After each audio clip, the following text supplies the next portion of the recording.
Welcome everyone to this sacred conversation with Susan King. Oh my goodness, I just love so much who she is, what she does, and we might even be a little bit controversial down the track. So I'm really excited about that. I'm actually going to just do a brief introduction. I'm going to let Susan also explain what she does, but she actually works with frequency medicine. And for her, it's all about the sound. And I'm going to see, because sound crosses all boundaries. And I've written these things down because there's so much here to unpack. And she works not only with people, but with homes and properties and land. And not only that, she also works with women beginning and end of life. So it's like an end of life sound doula. I mean, how amazing is this? Welcome, Susan. Lovely to have you here today. Thank you so much, Chantal. It's lovely to be here. Thank you for asking me. It's a pleasure because I just really feel what you do is important. And like we were talking a bit earlier, because I asked everyone who's watching, I did ask Susan, what is her title? But often with the work that is more esoteric and different, how do you put that into this tiny little nutshell? And that's why I'm looking forward to you sharing what it means to work with frequency medicine. I don't know where you'd like to start, because again, we allow this to unfold. Do you want to start a little bit about what you do or how you got here? Something about what resonated for you? Did you have your own experience, life-changing? So how did you get here? Let's just start with that. Yeah. Well, it's been I've explored both my left hemisphere and my right hemisphere in all this, because I have worked for the government. I've worked in mainstream. I got an education. I originally started as a speech pathologist. So, and then I've also been a yoga teacher. I studied the Feldenkrais method. I've taught meditation.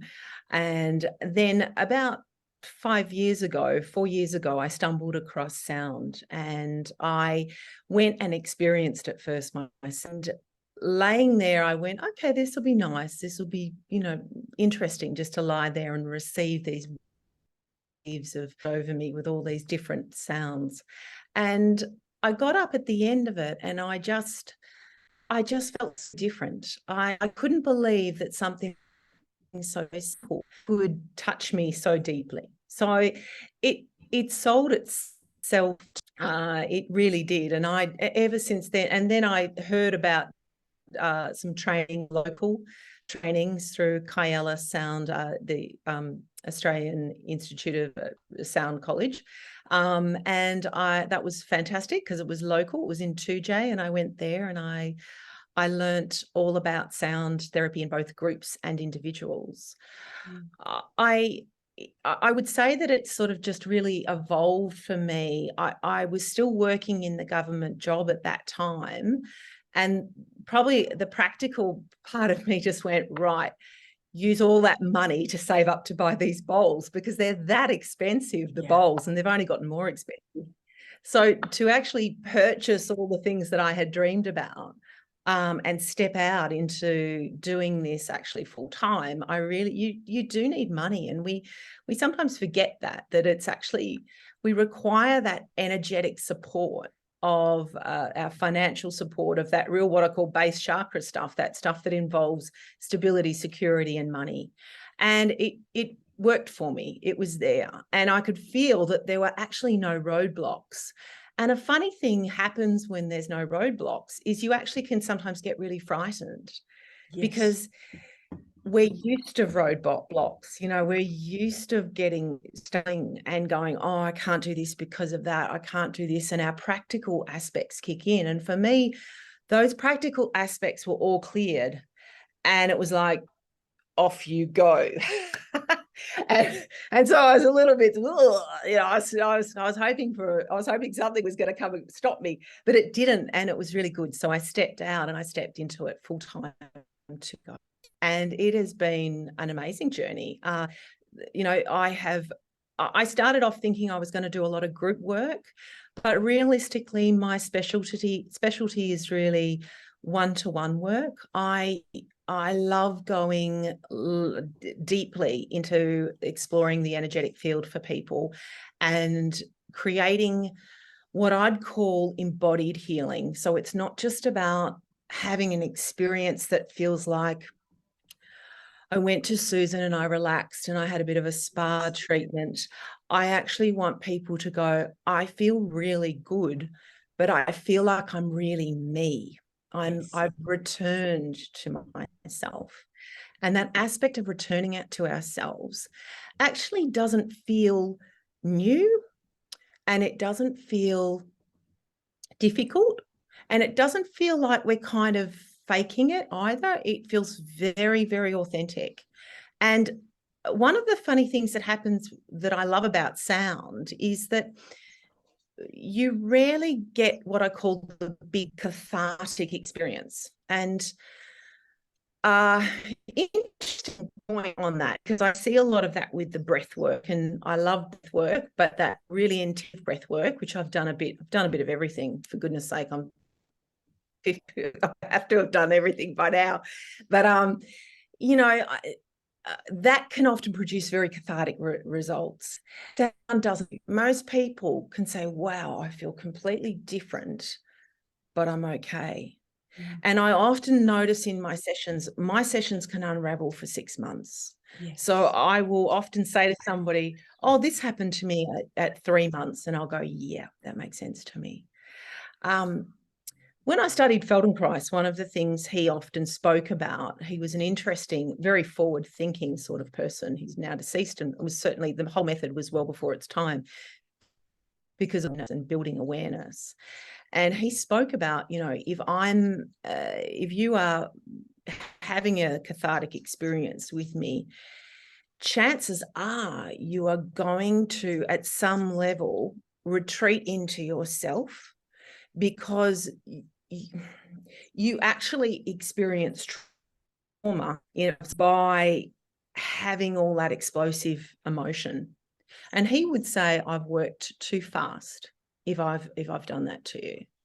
And I tend to agree. It's just my opinion, but I actually think I want to see slow results, and I want to see results that are externalized in someone's everyday life, because those wow moments are really easy to come by. I want to see real lasting change, always. Oh my God, I love it. I love it, what you're saying, because done Feldenkrais too in the past. I like you. It's like we've at that age now where we can look back and go, look at all the things we have done and experienced. And I think something you said when I first ever did massage on clients, that was my first or second modality. First was Reiki. And I remember saying to people, you don't need to go deep to get a result. It can be that gentle, slow, as you said, because it actually has, like you said, can unravel for 6 months. I believe, like you, different words, it has longer lasting results. And I think no pain, no gain is not right. And you don't have to always, those cathartic ones, because I used to have those cathartic ones in the past when people didn't understand, well, I didn't understand how traumatized I was, and it did not do me any good. So I hear you. And a lot of the time, to be really pragmatic about it, we just think we got our money's worth. We go, oh my gosh, I had an amazing, I cried and I did this and I did that. I'm not saying people don't cry in my sessions. Absolutely they do. And I would say that's for sure. But I'm talking about that real, almost hyperventilating. My breath is out of control. My body, my nervous system is out of control, and I am just overflowing. And a lot of people, and I might add, I tend to attract, and I often say this, I attract it because I am one, hands up, I say now I'm loud, proud, and light. I love tend to attract light. Yeah, I tend to attract light workers, empaths, sensitive, people that often are the black sheep in their family, people that are often, they have been, particularly if depending on when you're born, but if you're born anytime like myself after the 70s, back pre-2000, we just kind of got written off. And one of the things I'm loving about time is the fact that this is a collective time for light workers to be coming out and coming forth, and I do love that. And I actually think one of the important things I do is allow for a safe space for light workers to be present. One of the things that I kind of, here's a theory of Susan. I've got a few theories, but one of the things I believe quite strongly is a lot of light workers have left the planet before they even the planet. A lot of them have left their bodies before they even entered their bodies. Now that might have happened in utero. You know, I've heard of and people that have actually started sensing things on the planet in utero. So sensing, you know, major, earth shifts on the planet while I was still in utero.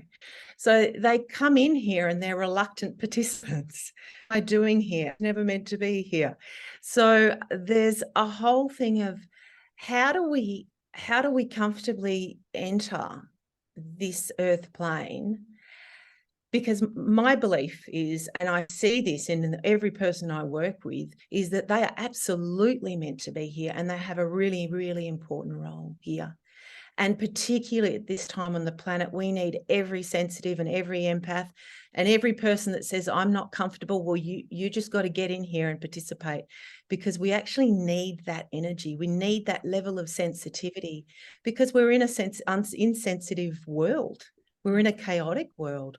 And I recognize that it's difficult, but I recognize that it's really important. And whatever I can do to help that particular, I will call them a being, because, you know, some of them definitely, you know, are having off-planet experiences, but they are here to assist the planetary evolution right now.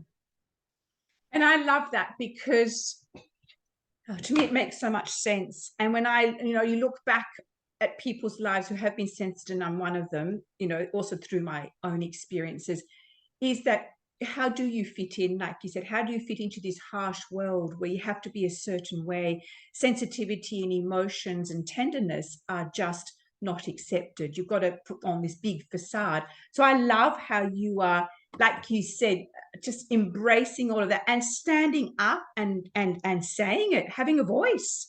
Did you always have a voice, or did this come about in a different way? So would you like to share a little bit of your own story, if you feel comfortable about this for yourself, you know? Thank you, Chantal. That is a great question. And I would say no, I don't think I always had a voice. When I say have a voice, being verbal doesn't mean you have a voice. So we've got to discriminate between that, because we're really talking about this throat chakra, which is not just the speaking. A lot of people can speak, but they're not speaking truth. So we're talking more about the essence of truth. And this is in many ways such a PowerPoint for us, in terms of, because it's between the heart and the head, and these points have got to communicate. So, you know, once they communicate, when they get it right, you've got activity there.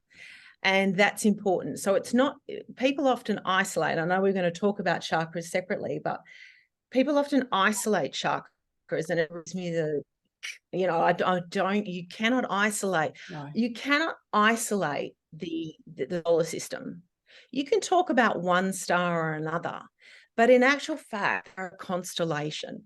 And that's exactly what we are. That's what our energy systems are. There's some points of concentration in there, in which it's sort of what you'd call data, more information, more if it was a well, it's a deeper well. So there's water everywhere, and we are electrical beings, and the speed at which the communications happen are beyond the speed of light. So we're always communicating. So I always say, think of yourself as a constellation. Don't think of yourself in all the pictures you're seeing online in, you know, red and orange and yellow, blah, blah, blah. And I say, I call it new age bullshit. And it's funny, because I work with chakras and I work with the energy field, and I respect them, but I just go, be careful of what you can. As you make it solid, you will make it untrue. And probably the philosophy I most live Aboriginal up in the Kimberley, when he said, when it stops being a mystery, it stops being true. And that's really, really important as to why things happen. And that probably gets me onto my journey. why do I end up here? And in many ways, I often say, I think this way. But I think in terms of being able to find my way, I was of a child of the 70s where our sensitivities were not nurtured, and that is not the fault of our parents or our culture. It was the time we were in, because I have children of my own now, and the time they're in, there's a whole different language, there's a whole different experiencing. And in some ways I look at it right now and I go, I'm reflected around that, because I knew the before, and we're bridging generations. Yeah. On, right? I got moving to a different frequency and a different dimension. I have no doubt about that. So we are all kind of key holders in this journey across. And I knew what it was like before we spoke about a lot of the words that we even use in our conversation today. We were living it. Having said that, it made us silenced, and it made us feel very alone and very misunderstood would probably be a common thread I see in myself and other people. So one of the things that I suppose I did was I sought out experiences of modalities in the alternative world. And I think each experience we have adds in and builds a little understanding of ourselves, and we open up and we deepen. And so I would say that, yeah, over time, and it was at a particular time, there were certainly some points at which I got experience. And I was only speaking with someone about this. It's quite controversial in the sense that it was 1992, which of course nowadays I wouldn't do, and it's just not okay to do. But at that time, once again, the whole education of respect around land and culture wasn't there. But for some reason this lifetime I did that, and that was a moment for me, a very specific moment at which something touched me deeply. And I walked down from there and I recognized that I was 22 years old, and I actually said I could die now. I actually felt like I'd done everything I needed to do this lifetime. I had made a connection that was simple, it was direct, and it was a mystery, unexplainable. So that was probably a real turning point, and something infused me. Nowadays we'd use the word activation. Yes. And I suspect, yes, it was an activation of some sort. Do I understand it? Do I get it? No, I don't. But I get lots of activations, and I just say, don't even try to understand it. Because like I said, the minute you try and shape it into a shape, this stuff that we're going through right now is shapeless. It's formless. That's the beauty of it. And it's really about deeply, deeply trusting in what we're experiencing. Absolutely. So staying grounded in your body is very important for that reason. Staying very, very grounded. We can, a lot of us light workers, empaths, sensitives, we can easily float up. You know, in fact, I would almost say that's for a lot of us. And done that. Some of us got, you know, the moment we were born, we landed on the earth plane and we went, whoa, out of here. And we needed to be grounded. One of the ways you can ground a baby is by breastfeeding. Breastfeeding is a beautiful way. Back in the 70s, I had a bottle shoved into my mouth. But now, I'd say absolutely that skin on skin contact. And that process of really honoring and welcoming a child is so, so important to do. So important to do. Which leads me on, don't mind me. No, because I was going to say before you go, we had a moment of where it wasn't quite right when you said you had something happen in 1992, and then I got the rest of it. You went, where did you go? Can you just give that tiny bit again? Because then, so we get the context of what you said from there. Well, that's really interesting because, you know, isn't it, you know, this is the synchronicity of even technology probably wants me to censor that bit. Well, in that case, it's been beautifully censored, let me tell you. So if you don't wish to share it again, don't. But Well, I'm going to trust, and this is what I was saying about trust. I'm actually going to trust and say, I went to a sacred site in Australia, and that was the activation point for me. And I work a lot with the land, and I think we all do. I think every single one of us, it's not we work with the land, we are the land. We are the land, that's and right. So when yes. we understand that, it's not a connection, it's a response to it. So yeah, I will trust that I was meant to be censored in that. I like that. I just love the way that happens on technology.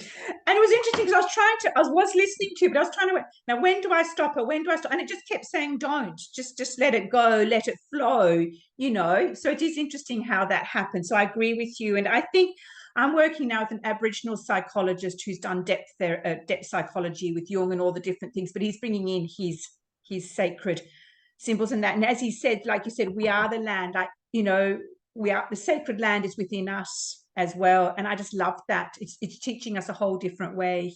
And one more thing before you go on, something you said was like, we're going to look at also the controversial chakras, but why do we need to call it alternative therapies? Why? You know, I've never understood that. Why is it alternative? Why do I have to say holistic? I don't get that, because it's been so part of my life for so long. It's part of us if we choose to go that way. So I hear you, and I just think it's interesting how, you know, we need to keep making that point. Anyhow, thank you. So what you're going to Absolutely. carry on, please. Yeah, I was just going to say the birthing is really important to me. I work with women during their labour. So I actually work with women before they're in labour, but I use the crystal bowl to help manage the labour contraction pains. So it's actually a form of pain management technically.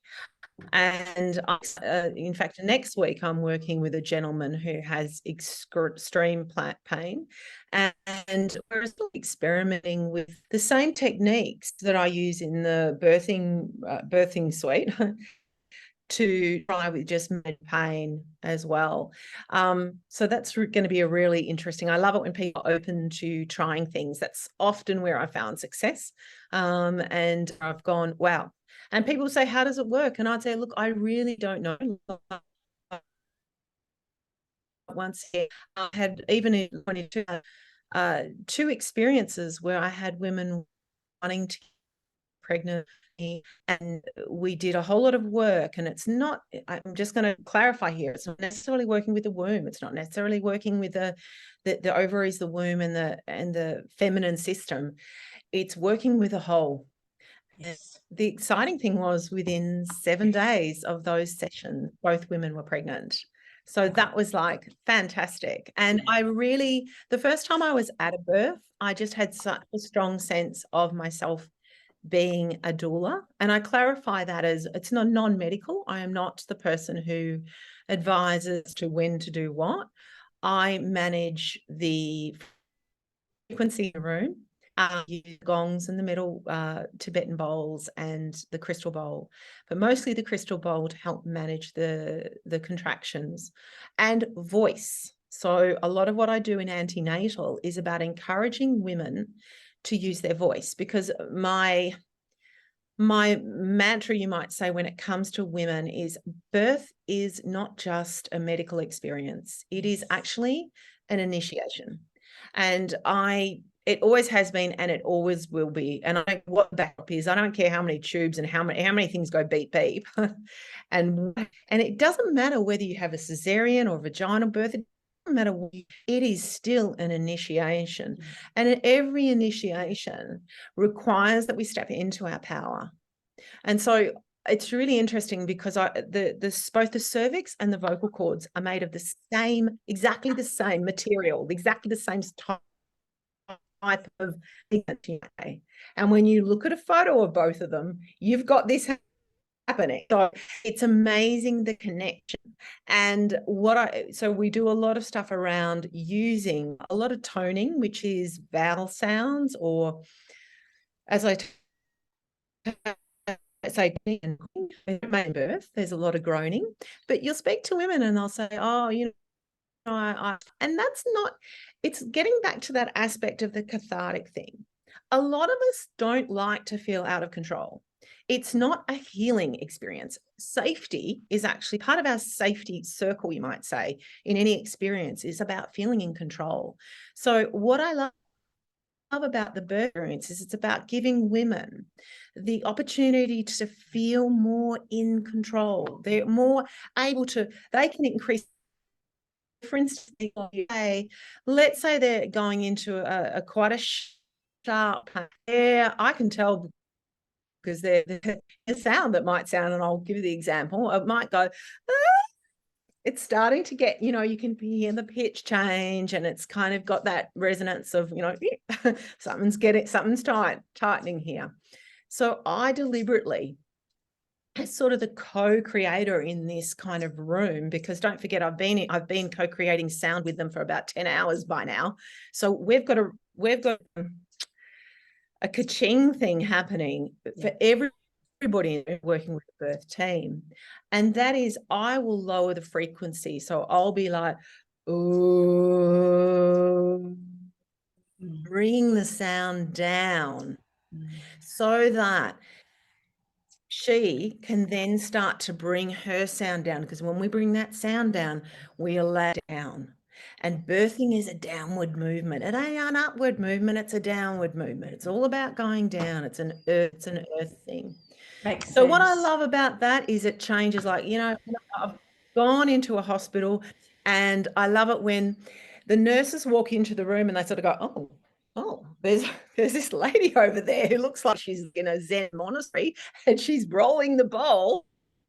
It changes the whole atmosphere of the birthing way. Highlights was when the you know, the doctors and nurses were actually humming and singing themselves. We didn't ask them to, they just started. And I just went that. So frequency includes voice and the bowl. Everything. Frequency is everything.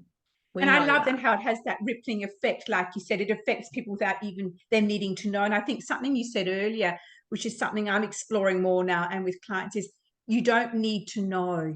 We've been so trained to need to know everything, to think it through, to make sense. And particularly if you've been through trauma, you know, it becomes this obsession. So stepping into that unknown, like you said, and not knowing creates a whole different energy, but that also takes courage to be able to do that.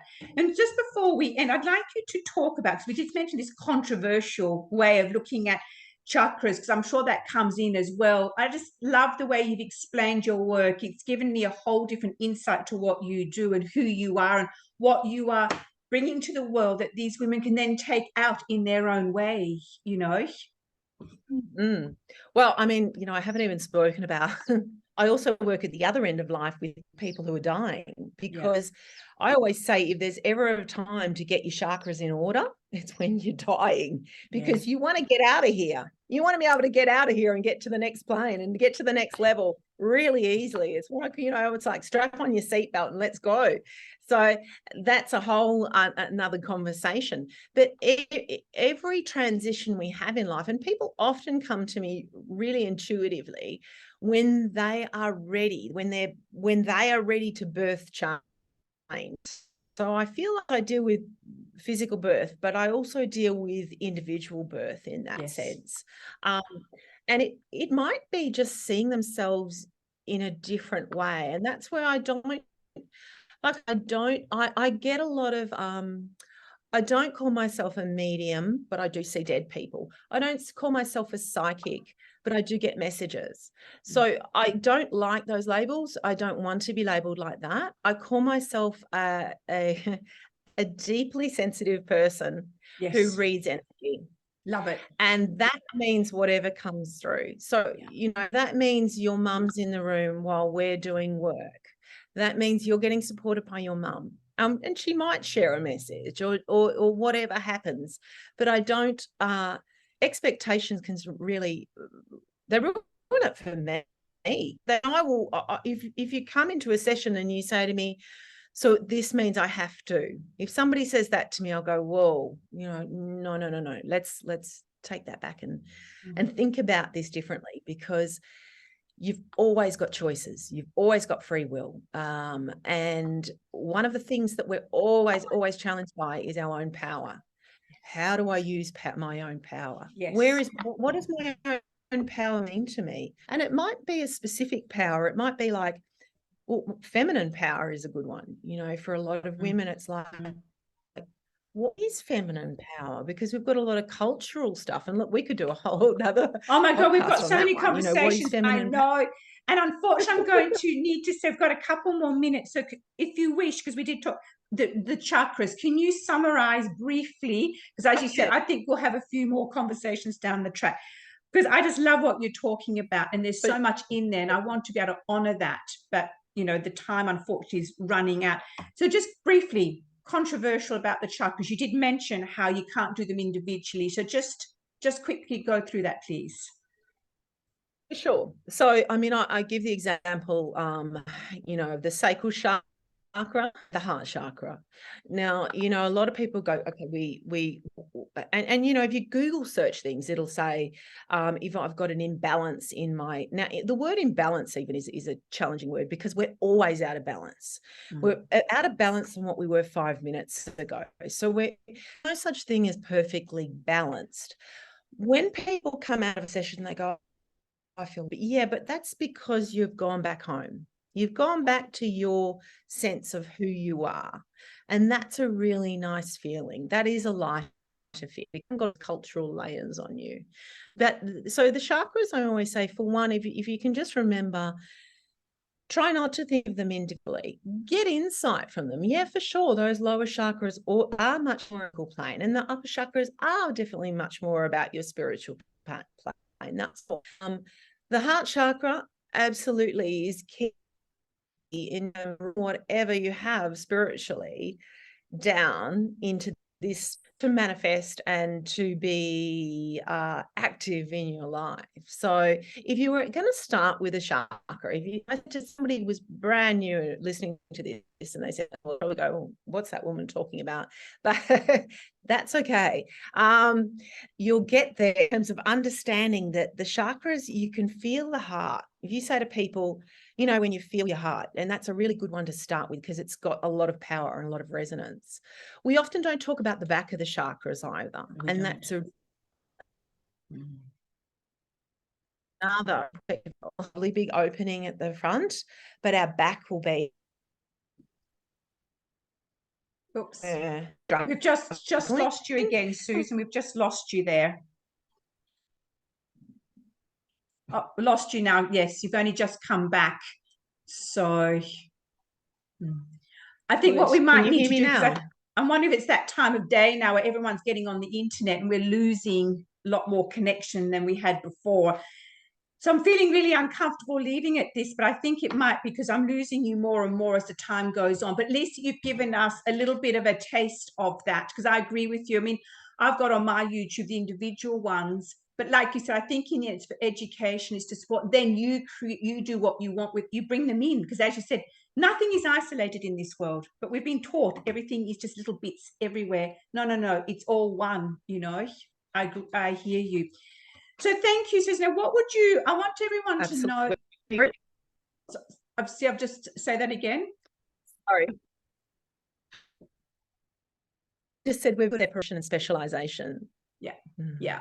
Thank you. Well, I think what we'll do now is, because I'm going to say contact Susan's details will be in the description. You can contact her through that. Any comments you wish to make, one of us will come back to you. And what would you like to end on? What's the last thing you'd like to say to anyone who's been listening or is listening?